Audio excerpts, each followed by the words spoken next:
6-6 TV here with another road game recap. Raptors picking up the win on the road against Atlanta Hawks.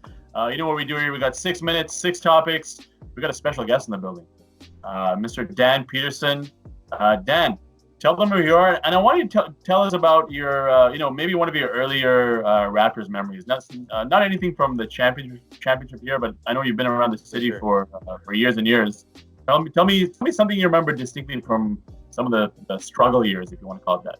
Oh, for sure. I guess when I first started watching, it was just before Vince Carter came, and just kind of lit the place on fire. And then after that, the dark ages, like you're talking about, when Chris Bosh came, who I think is a phenomenal player, but we just never brought in the right guys. I mean, it was just very tough to watch, but it kind of just becomes something that you just get behind. It's kind of like Leaf fans, like you kind of just keep supporting, and then one day something like last season happens, and it just makes it all worth it in the end.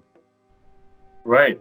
So you talked about Chris Bosh. He would be such a massive asset to any team. I think with his game today, he is like you talk about like the stretch four. I think he would have had a 3-point game. I think it would have been really, really valuable. All right, guys, let's get right into the topics. Kevin, Raptors win, another one on the road, a bit of a struggle. Tell me your thoughts. Tell me what you saw from that game.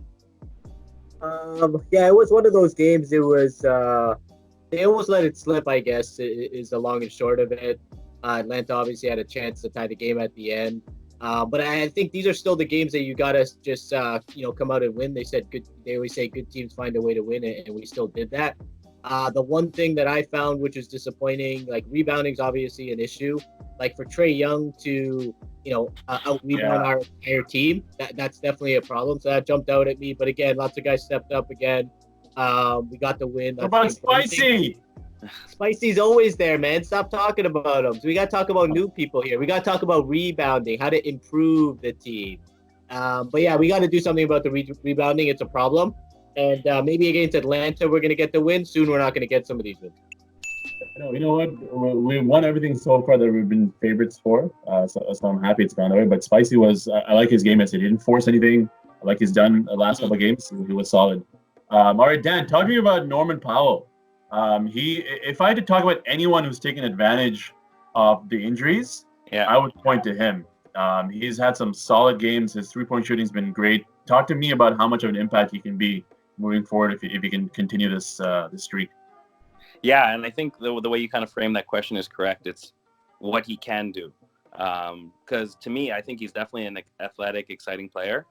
But he's still very, very inconsistent. And, the point that he's at now, which I'm very pleased with, I believe that this is something this is the point that he should have been at 2 seasons ago. But like I said, due to the fact that we've been having like these playoff teams, it is tough to break off the bench. But, if he can continue to, start and take advantage of the other injuries and perform like how he has been, then, hopefully, I think this is like his last season to do it before people write him off. And okay, quickly, yes or no? Do you keep him in the starting lineup when Larry comes back, or does Larry go back in there? Yes or no? I think so until he really goes cold. Yes. Hell no! Oh my God! Okay. Kevin, first big home game of the season coming up tomorrow. Talk to me about how important this game is, or if the Raptors should be just treating it as any other, or is it a chance to make a statement? Philly coming to town tomorrow. Still a bit of a statement game. I mean, it'd be nice to have our actual guys back for that game, I think, but I think it's going to allow a lot of the other guys to step up against a good, strong opponent. Any game against the Phillies of the world, the Bostons of the world, anybody at the upper echelon of our Eastern Conference, those are important games. This is a big one. I think we want to shut them up, and we want to show the league that we can beat some of these big teams, because we haven't done that yet this year. Got a loss to Boston. We got a loss to the Bucks. We don't want to add Philly to that list, in my opinion. So definitely a huge game. A little bit of a litmus test game. If we could beat them without our 2 guys missing there, I think it's 2. Okay, guys. Next 2 topics are related to some changes coming up. First one is the NBA thinking about in the 2021 season about going to basically looking at the top 4 seeds overall and seeding them that way. So if you think about last year, Raptors and Milwaukee was number 1 and Raptors were number 2, not just in the Eastern Conference, but in the entire league. What they would do and what they're proposing is we take those top 4 teams and we seed them appropriately. So number 1 plays number 4 and 2 plays 3. So if you look at last year, Toronto would have played Golden State in a conference finals. Milwaukee would have played Portland, and the winners would have faced each other. Dan, give me your thoughts about that quickly. I think it's a good idea, to be honest, because then the right teams are in the finals, and then there's no discrepancies, and it is going to lead for a big debate whether. Well, obviously everyone says like the West is stronger. So if we go forward with this, honestly, it's going to be tough to get media exposure to the East when this happens. But I think it is the right play.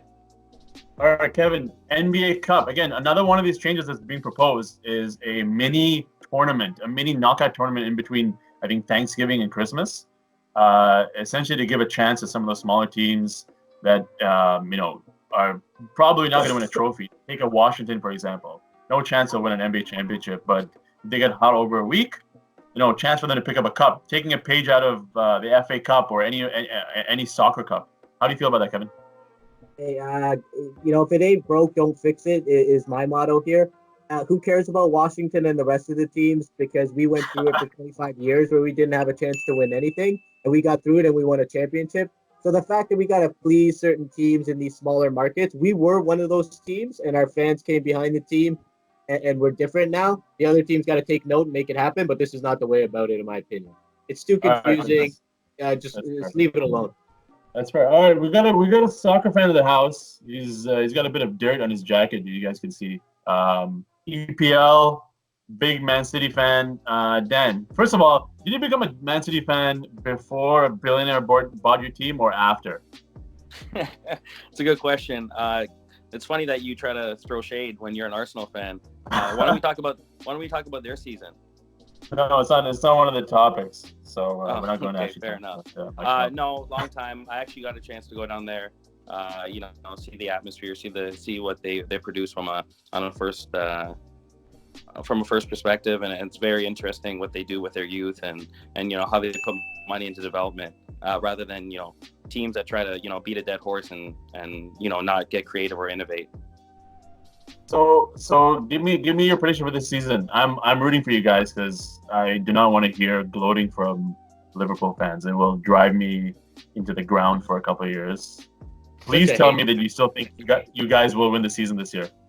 I mean, you can always be hopeful. I mean, I think it would be great, especially 3 years in a row. Is that a no?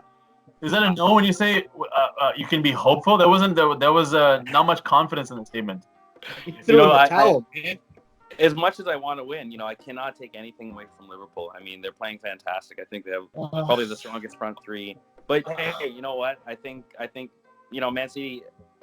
I'm kind of skeptical of Pep Guardiola right now, and I think I don't think he's doing anything differently than he did, and after a while we keep hearing the same speech. It kind of gets boring, and I don't think the players are as inspired as they were when he first came. I think he's a 3-year guy. I think this is the last year at City until we bring something else into the fold.